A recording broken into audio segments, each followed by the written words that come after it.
Shalom, everybody. Parshat Beshalach, insights in the Parsha from the gems, the mamash gems of Rav Nosson, based on the gems and the teachings of Rabbi Nachman of Breslov. Rav Nosson, in his discourse, Hilchot Ishut Halacha Dalet, in Likutey Halachot, he goes into the opening verse in this week's Parsha, and the explanation is unfortunately or fortunately so timing with what's happening now in this war in Israel, in the free Palestine. Look at Rav Nosson's insight over 200 years ago on the secret behind Philistine, Plishtim. Okay? This week's Parsha. It opens up like this. First of all, we're starting off that Parshat Bo ended with the 10th plague, Makat Bechorot, and Paro's urging Moshe and Aaron, the Jewish people, Kumu tseu mitoch ami. Get up and leave. Go. Go already. Take everything. You want this? You want food? We want cattle? We'll give you. You want clothing, gold, silver? Just take everything and just go. Okay? That was last week's Parsha. Now this week's Parsha is the Jews actually leaving. The Exodus begins. So the Parsha starts off. Vayhi, and it was Beshalach paro et ha'am, that when Pharaoh sent out the nation, obviously the Jewish nation, V'lo nacham Elokim derech eretz Plishtim, and the Lord Hash Elokim did not lead them, direct the Jews to the pathway of entering the land through the land of Philistine, which technically is part of the Holy Land. Okay, so Hashem didn't lead them out, which would have been the most logical way to lead them out, through the land of Plishtim, Philistine, which is like today on the coast where Gaza, whatever you want to call it, is located. The coastal part, the southern coastal part of the Holy Land, which edges on the border of Egypt, even back then. Okay, that is Eretz Plishtim. And logically, when leaving Egypt, the closest way to enter the Holy Land is from the coastal way, instead of through all Sinai Desert and etc., all that, the detour and everything. Easier is to go from the closest way is to the coastal plain of Eretz Plishtim. Okay? And Hashem didn't, the Parsha says, Lo nacham, and the Lord did not lead them on that pathway to the land of Plishtim to enter the actual Holy Land. Ki karovhu. What's the reason the Torah says that Hashem didn't do this? Because it's close. And what is it, so what that it's close? Ki amar Elokim, for the Lord said to himself, or to whoever, Hashem made this statement, why? So what that it's close? Pen yinachem ha'am, birotam milchama, v'shavu mitzrayma. Because perhaps, lest the nation has second thoughts when they see themselves fighting battle to enter the Holy Land, and from fear of the battle and from chickening out, and it's such an easy way to leave Egypt to enter the Holy Land, so just say, we don't need this, let's go back to Egypt, the Shavu Mitzrayma. That's the pshat. Rav Nosson opens up this opening verse in a very powerful way. Egypt, and leaving Egypt, corresponds to the domain of evil, obviously, of impurity. Like it says that the Jews reached level minus 49 of impurity. And they could have reached minus 50 in Egypt. But Hashem took them out before they reached minus 50. Indicating that Egypt is the place of impurity. Okay? So that's leaving Egypt is when a person merits to have a revelation, an exodus, a boost of spirituality. A person is now on the roll. Hashem's opening the doors for a person to come back to him. So Vahi Beshalach Paro Ta'am. So it was when Paro, which is the evil forces, allow the Jews to leave, allow a person to leave the domain, what's called the exchange chambers. So when this happens to a person, Hashem is very careful how he deals with a person in his spiritual trek. V'lo nacham Elokim derech etz Plishtim. Hashem is careful, the Lord, because it has to be very exacting here in this process, because it's very delicate. So Hashem, as the Lord, doesn't allow a person to enter holiness, which connotes the Holy Land. The idea of entering Eretz Yisrael vis-a-vis Mitzrayim is leaving the world of impurity, entering the world of holiness, which is the Holy Land.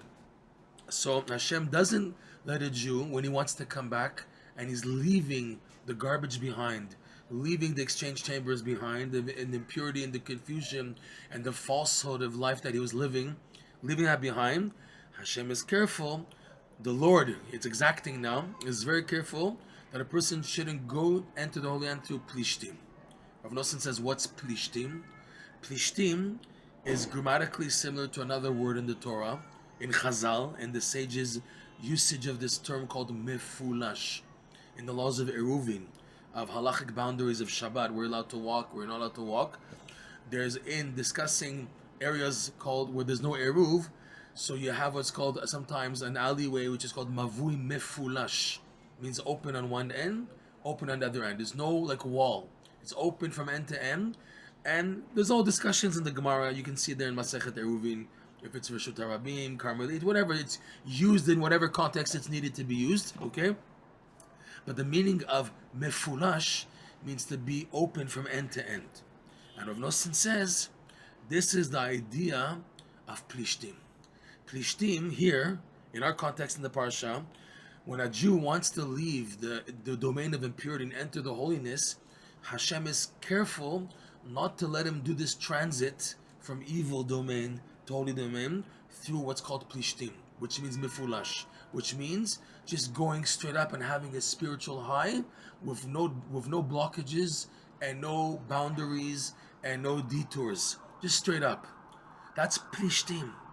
And here the Torah is saying, Rav Nosson is explaining, that Hashem is careful, very exacting to help a person for his own benefit, not to let him enter the Holy Land in holiness in the attitude of Plishtim, where it's just easy to go in. You enter from the bottom and you go out on the top. Like we said, a mavui mefulash, it's open from end to end. Hashem doesn't want that. Why? Ki karovhu, because it's too close.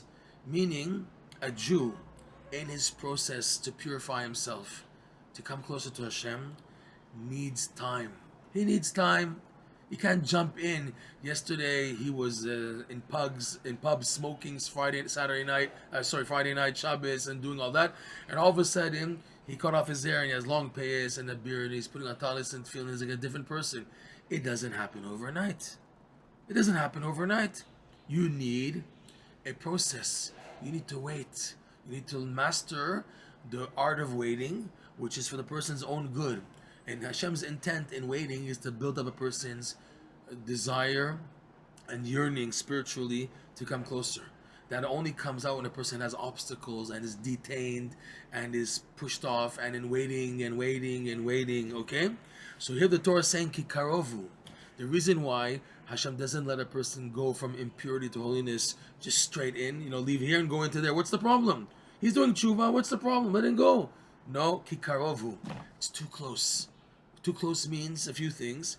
Mainly, this person needs to be a soldier. A person needs to build himself up to be deserving of entering. And the best way to test a person is to get him to wait.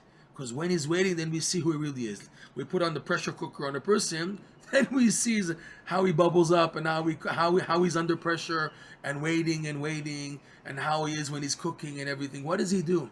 What does a person do in that interim? Does he just drop everything and blow up?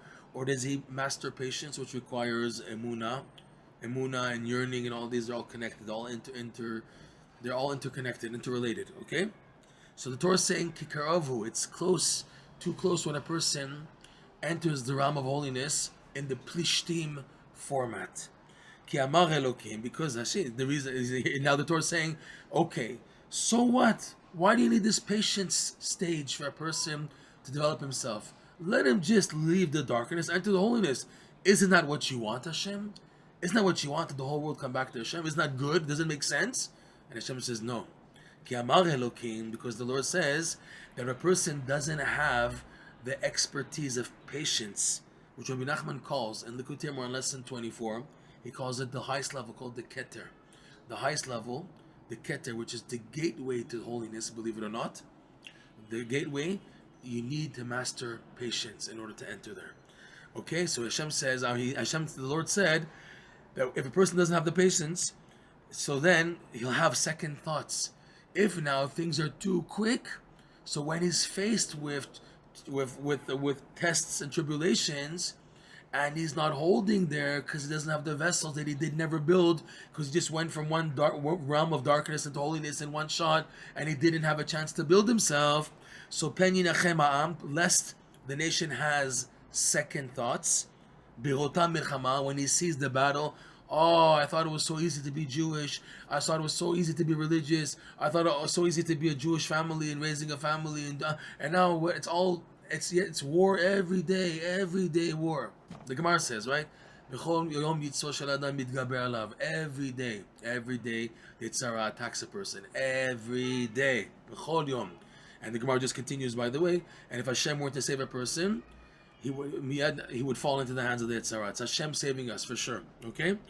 So here though, if things are too quick and a person doesn't build himself with obstacles and waiting and being detained and detoured and waiting, so when he's faced with a battle, because he never waited, Shavu Mitzrayim, and say, okay, I don't need this, the H with religion in Yiddishkeit, I'll go back to being a secular Jew, to being a goy, whatever.